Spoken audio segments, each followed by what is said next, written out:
السلام عليكم ورحمه الله وبركاته. اخباركم حبايبي؟ يا رب تكونوا بخير. معاكم منار او اكل البيت على قد الايد. النهارده عملنا الخبيزه الجميله دي، خبيزه نوار. بصوا فيها كل حاجه غذاء لاولادنا. طبعا الخبيزه ديت مش عايزه اقول لكم فوائدها كتير، كلها حديد ما شاء الله. ابحثوا عنها كده على اليوتيوب هتلاقوا لها فوائد عديده كتيره كويسه قوي لاولادنا وعظامهم وجسمهم. بسم الله ما شاء الله. الطريقه بقى جوه في الفيديو سهله وبسيطه جدا وكل حاجه عندنا في البيت. يا رب اكون بفيدكم فيديوهاتي يا حبايبي، يا رب تكون فيديوهاتي بيعجبكم. وشكرا كتير على حبايبي اللي بينورونا في العروض، وشكرا على حبايبي اللي كومنتاتهم بتسعدني. شكرا كتير يا حبايبي. هقول لكم بقى ما تنسوش تعملوا لايك وشير وسبسكرايب وتفعلوا زر الجرس كده عشان يوصل لكم كل جديد من منار. ويلا بينا نشوف الخبيزه الجميله دي اتعملت ازاي. يلا حبايبي شوفوا حبايبي، معانا بقى كده الخبيزه زي ما قدامكم. دي خبيزه نوار، اسمها نوار، بتبقى شكل الورده كده. وفي نوع تاني بتبقى طويله بتبقى اسمها حميض. طبعا انا ما لقيتش منها في الخبيزه وانا بنضفها. دي شكلها. طبعا انا طفتها كده بالمنظر ده. طبعا انا غسلتها مره واثنين وثلاثه عشان شكلها عامل كده من كتر الغسيل فيها. انا كده صفيتها خالص وهبدا ان انا احطها في الحله. في حله عندي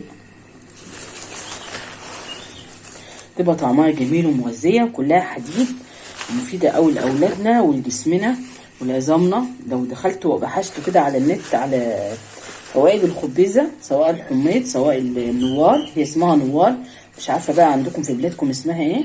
اللي شبه الورده ديت اسمها نوار، شبه الورده كده. تمام، مفيده جدا، لها فوائد كتيره. فانا اول حاجه كده احطها في الحله، وبعد كده هنحط عليها ميه ونرفعها على البوتاجاز. طبعا الخبيزه ديت ما تستقليش بيها، تاخد سوا بصراحه ما شاء الله يعني. وهنبقى مع بعضنا واحده بواحده.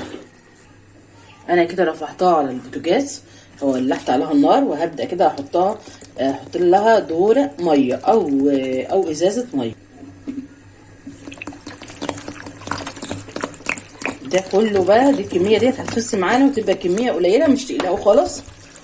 انا بقى هسيبها كده تغلي، وبعد كده هنرجع مع بعضنا نشوف المكونات اللي هنحطها عليه تدي لها قيمه غذائيه اكتر. مكونات جميله وسهله وبسيطه وما فيهاش اي حاجه وكلها عندنا في البيت. كده معانا شويه فول مدشوش طبعا من غير قشر، ومعانا شويه عدس، يعني نص كوبايه فول، نص كوبايه عدس، نص كوبايه رز. طبعا ده مش رز، ده حته الرز. طبعا لما بهز الرز طبعا كلنا لازم نعمل كده، بنهز رز بيجي فيها ناعمه. طبعا اللي بيجي ناعمه خالص بتجيلك في كيس من المكنه. فانا باخد الرز تاني اهزه، فبيطلع منه كسر رز، يعني نص الحبايه مقسومه اتنين. شايفين؟ ما تحسوش اصلا ان هو حته اصلا. فباخده الحته ده اللي نزل من منخل السلك بهزه تاني الناعمه خالص، احطها للفراخ اللي عندي عشان تبيض. واللي هو القصر ده اخده بقى اعمل بيه الكبابي. ادخله مثلا احط شويه في الخبز زي ما بعمل كده، اعمل منه رز بلبن. رز بلبن اللي احنا كلنا عارفينه بيبقى جميل جدا وما شاء الله احلى من حبايه الرز نفسها. فيه نص حبايه مكسره وفيه حبايه كامله.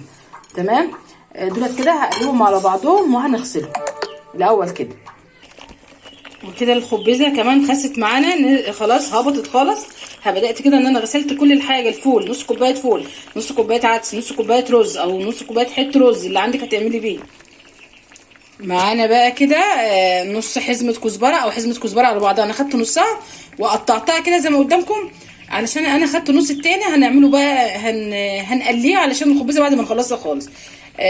دولت حوالي 3 بصلات كبار او وسط، او تحطي بصل عادي او بصلتين تبع الكميه اللي عندك هتعمليها. مش ما بجبركيش انك تعملي كميه محدده.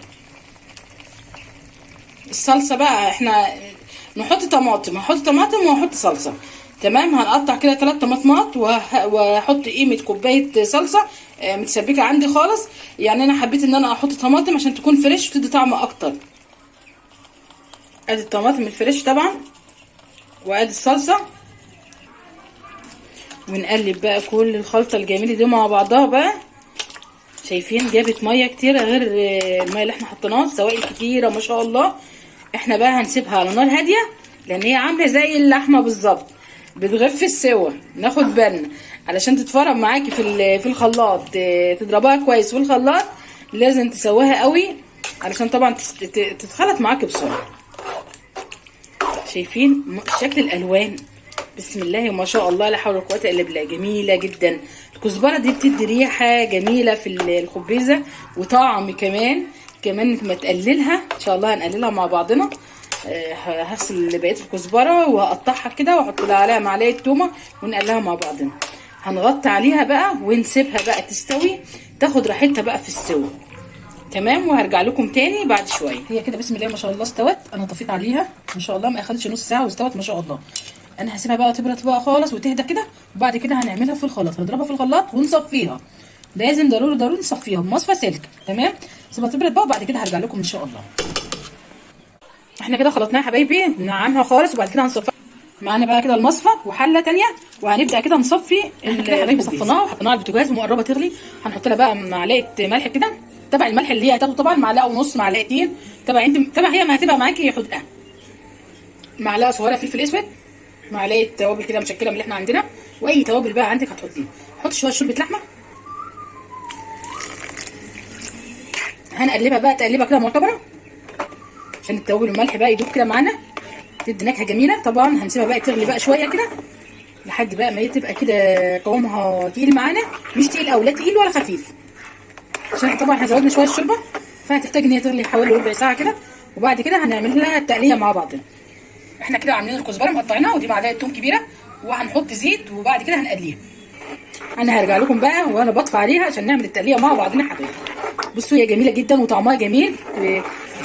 تقطعي كده، تحمصي لها كده خبز كده وتقطعي وتحطي عليه زبده، تقطعيه كده مثلثات كبيره وتحطي عليه زبده وملح مبهر، ودخليه كده في الشوايه في الفرن كده يتحمص. تتاكل بقى بالعيش المقرمش ده، او تاكل بعيش طري، او في ناس بتطبخ معاها رز، بيبقى في جنبها طبق رز عادي، تبقى جميله جدا وروعه بصراحه.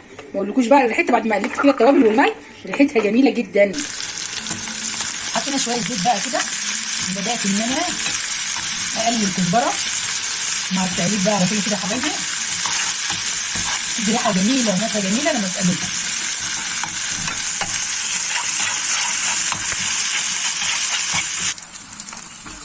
كده يا حبايبي بس تخرفش كده معانا كده، تخروش كده خلاص. هنطفي عليها ونحطها على الخبز بالمنظر ده كده، ونطفي كده التومه كده لونها ذهبي اصفر ذهبي كده خلاص.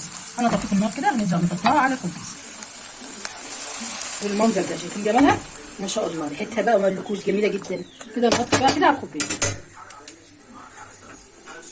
هرجع لكم بقى تاني يا حبايبي. خلصناها بسم الله ما شاء الله. جبنا بقى كده بوله كبيره هنبدا نحطها فيها ما شاء الله، لا حول ولا قوه الا بالله. ما اقولكوش بقى ريحتها جميله جدا والطعم بصراحه روعه. يا رب تكون فيديوهاتي يا حبايبي، يا رب تكون فيديوهاتي بتعجبكم، واي حد عايز اي حاجه يتفضل يكتبها في الكومنتات وانا هعملها له من عينيا. مش عارفه بقى في المغرب بيقولوا عليها ايه، احنا بنقول عليها خبيزه نوار.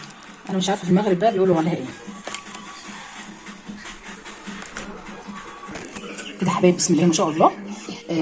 يا رب اقول لكم بقى ما تنسوش بقى تعملوا لايك وشير وسبسكرايب وتفعلوا زر الجرس كده عشان يوصل لكم كل جديد من منار. والسلام عليكم ورحمه الله وبركاته.